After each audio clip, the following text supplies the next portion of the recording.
আমি আজকে এসেছিলাম, মাঝখানে কিছু বলবেন? না না না, আমি বলিনি। সবাই জানেন খুবই দুঃখজনক।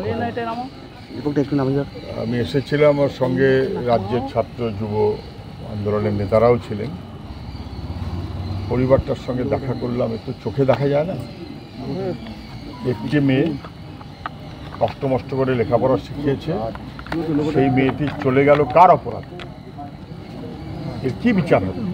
ঘটনা যে আপনারা শুনেছেন, দেখেছেন, নির্ভয়া কাণ্ডের চাইতেও ভয়াবহ, তার চেয়ে কম ভয়াবহ না। এসব ভয়াবহর মাপকাঠি হয় না কে বড় কে ছোট, কিন্তু নির্ভয়ার চাইতে কোনো অংশে কম নয়।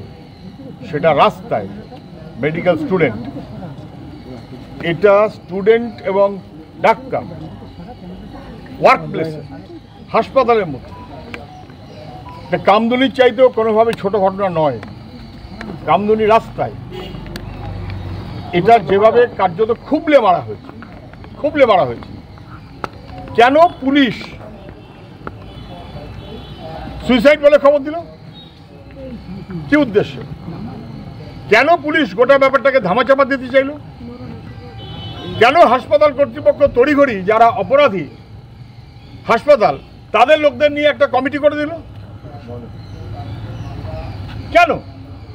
কেন মাকে বাবাকে বাকিদের সঙ্গে কথা বলতে দিল না? এবং তারপর সবাই দেখেছেন যেভাবে বাবাকে টালা থানায় আটকে রাখা, মাকে প্রিন্সিপালের না কার ঘরে গিয়ে আটকে রাখা, বডি নিয়ে চলে আসা, এলাকায় কার্যত বেওয়ারিশের মতন করে ফেলে দেওয়া, কার্যত বেওয়ারিশের মতন। গোটা রাজ্যের বিশেষ করে ওখানকার ছাত্র এবং বাকি যারা আছেন তারা সবাই মিলিয়ে প্রতিবাদ করেছেন। মিডিয়া হইচই করে উঠেছে। তবে লোকে জেনেছে, তাহলে তো পুরোটাকে গুম করে দেওয়ার মনোভাব ছিল, পুরোটাকে ধামাচাপা দেওয়ার মনোভাব ছিল। এবং তারপর যখন পোস্টমর্টেমে প্রাইমারিলি যে কেউ দেখে বুঝতে পারছেন, এবং তারপরে পোস্টমর্টেম নিশ্চয়ই দায়ী হবে, যে কেউ দেখে বুঝতে পারছেন যে এক না একাধিক আক্রমণ, একাধিক জোরের দ্বারা আক্রমণ। যেভাবে যেভাবে রক্ত, আমি তার বর্ণনা দিতে যাচ্ছি না। তারপর আরেকবার পোস্টমর্টেম করাটা কি অসুবিধা ছিল?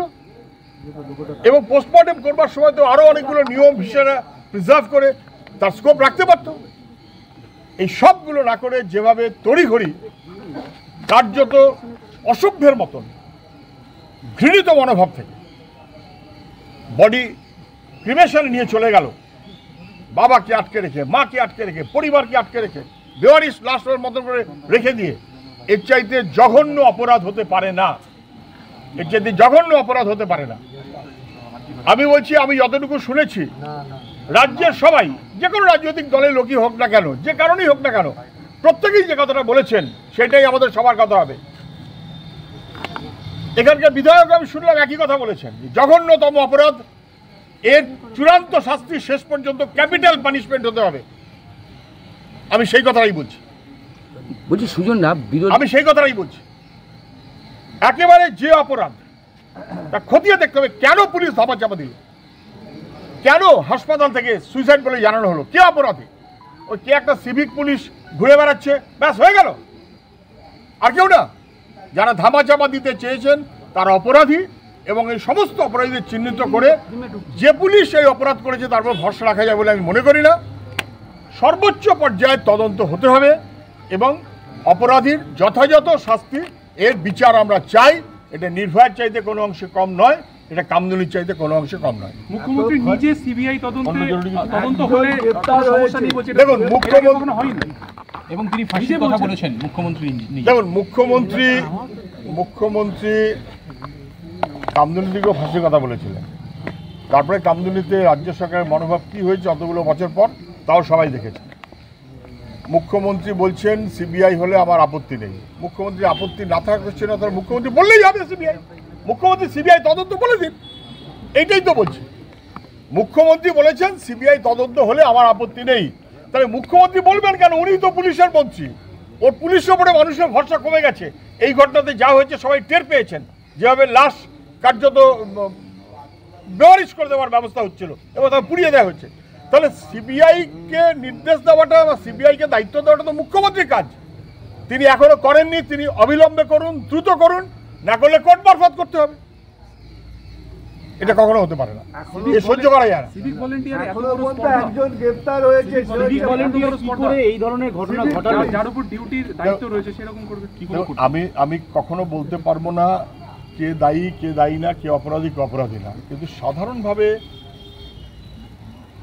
যেখানে ঘটনাটা ঘটেছে সেমিনার হল মাঝরাতে, সিভিক পুলিশ মাঝরাতে সেমিনার হলে ডিউটিতে থাকার কথা না, থাকে না। তা আবার 7 তলায় গেল কি করে, যাবার কথা না।